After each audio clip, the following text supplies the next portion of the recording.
Hi everyone, this is Oscar from Underdog. Today I want to tell you about a concept that'll help you get over the overwhelming amount of possibilities that you've got in Ableton Live. So what often happens is you're trying to start learning Ableton Live, you open it up and everything has equal importance in the interface and it's not obvious where you're supposed to be looking, what you're supposed to be doing. Ableton is not telling you how to use it. The fact that you get overwhelmed with how many options there are in Ableton is normal. It's designed to be that way. It's designed to be overwhelming in its possibilities. And so today I want to introduce you to a concept that helps you understand the problem and it offers you a solution to get over that to help you on your learning journey. Okay, let's get into it.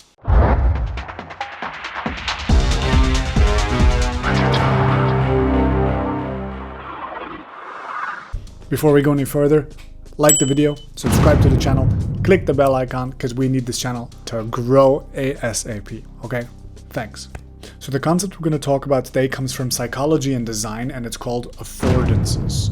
This is not something that you're going to see in any other music production tutorial or whatever because I don't think it exists in the music production world. I've never heard anyone talk about it. So it's come from a completely different domain, but I think it's super useful to help you learn to navigate all the different complexities of music production. So what are affordances? Well, it was a term invented in the 70s by a psychologist, James Gibson.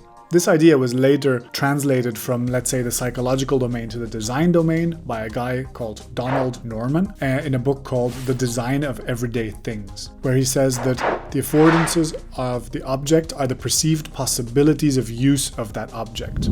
So what does that mean? That means that when you design an object, you are designing that object in a way that tells the user how to use it, implicitly by the way that it's designed. So can we get an example of that? Well, yes, imagine you are designing a door, right? And it's a door that can open in two directions. Well, you put a handle on each side, job done. That's fine, right? Now you're designing a different door and the door only can be pushed in one direction. It doesn't open in the other direction. Do you put a handle on both sides? Well, if you do that, on the side where you cannot pull, people will try to pull anyway because a handle is inviting them to pull. So in fact, a more smooth design of that door would be on the side where you can only push to put a flat surface, not a handle, because that automatically tells people that you have to push, that there's no option to pull. This translates itself into so many other domains. Like this trickles down into the design of literally everything. Every object that you know invites you to use it in some way. And maybe you remember the days when any kind of electronica or software, it would arrive to your house in a box, you know, like before we downloaded literally everything, including cars. It would arrive in your house and the first thing you'd have to do is read the manual. RTFM, read the manual. Do you remember those days? An object that you got was so unusable until you actually read a separate text about how to use it and only then could you start to use it. Things have changed since then. Nowadays, you get yourself an iPad. The first thing that you do once you turn on, when you touch that iPad, is it holds your hand through the setup process. Designers have been getting better and better at designing the affordances of their stuff. Now, why am I telling you all this stuff? Well, I want to tell you that this is also why Ableton can be so confusing to start with. Ableton wants to let you do almost anything in relation to audio. You can do almost anything. But that means that in terms of affordances, it puts almost all actions at an equal level of priority. So almost all parameters have uniform button sizes, uniform color codes, uniform font sizes.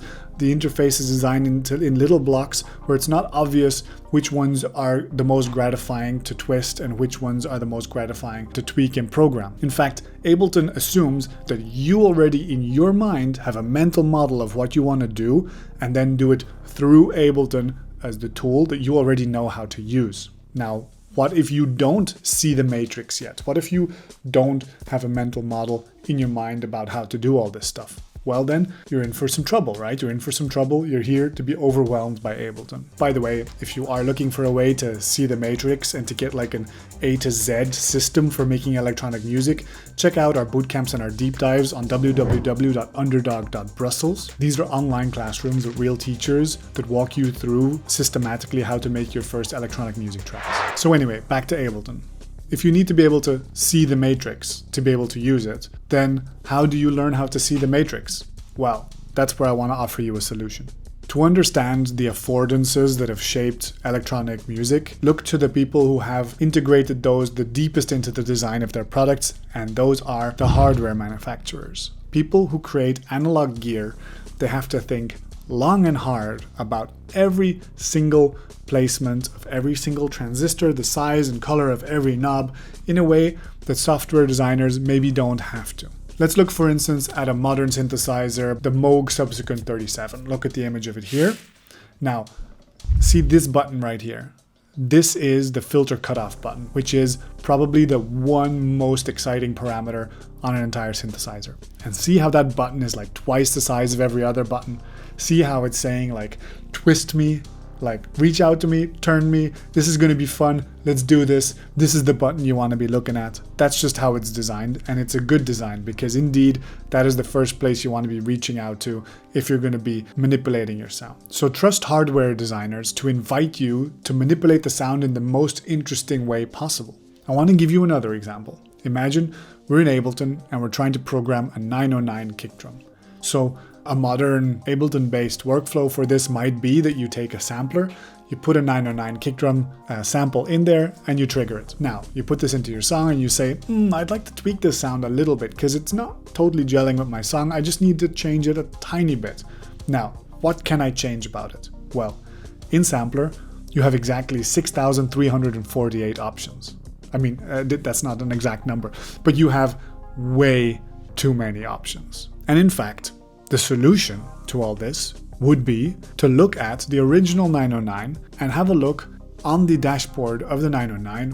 What were the options that you had to tweak the 909 drum sound? There were 4 options. These 4 options, in fact, are what the designers tell you are the most satisfying options to tweaking your drum sound. You can take this idea and apply it in your sampler, and suddenly you've reduced your complexity from thousands of options to only 4 options. That's a win. Just another random example. In the plugin world, a lot of plugins are modeled after something that looks like a hardware unit. And look at, for instance, Decimort by D16. Just look at the size of that knob. This plugin, once you load it, there's really only one place your eyes are going to go. It's that massive knob, and twist it, and then see what that does. And then from there, what are the other interesting options? Well, Decimort is telling you that the interesting other options are to add some filters to it, because probably you're going to create a lot of bright digital sound that you want to low pass. Well, compare this to Ableton's workflow for bit reduction. Imagine you want to do bit crushing in Ableton. Well, you take yourself the Redux plugin, you go for it. There's no filter there. Ableton has filters. If you know what you're looking for, there's nothing stopping you from taking the auto filter and putting it next to the bit reduction plugin. But you just need to know that. Like, that info needs to already be in your mind. The interface is not telling you to do that. So that's the problem for beginners. Hopefully this gives you another perspective as well on the analog versus digital debate.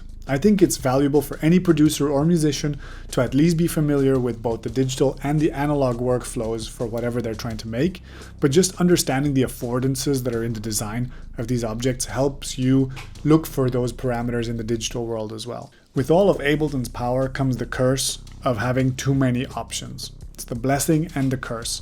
And for you to navigate that complexity, I would advise you to go back to the roots, look at what the analog gear has been doing, to understand the affordances that were built into that, and draw conclusions from that and bring those back into your digital workflow.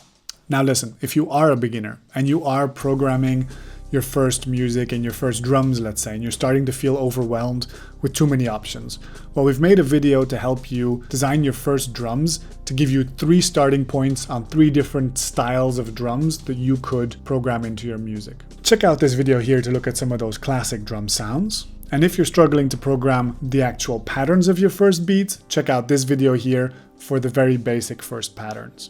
My name is Oscar, this was Underdog Electronic Music School. Subscribe to the channel, like the video like we said, and have a great day, stay producing. Bye bye.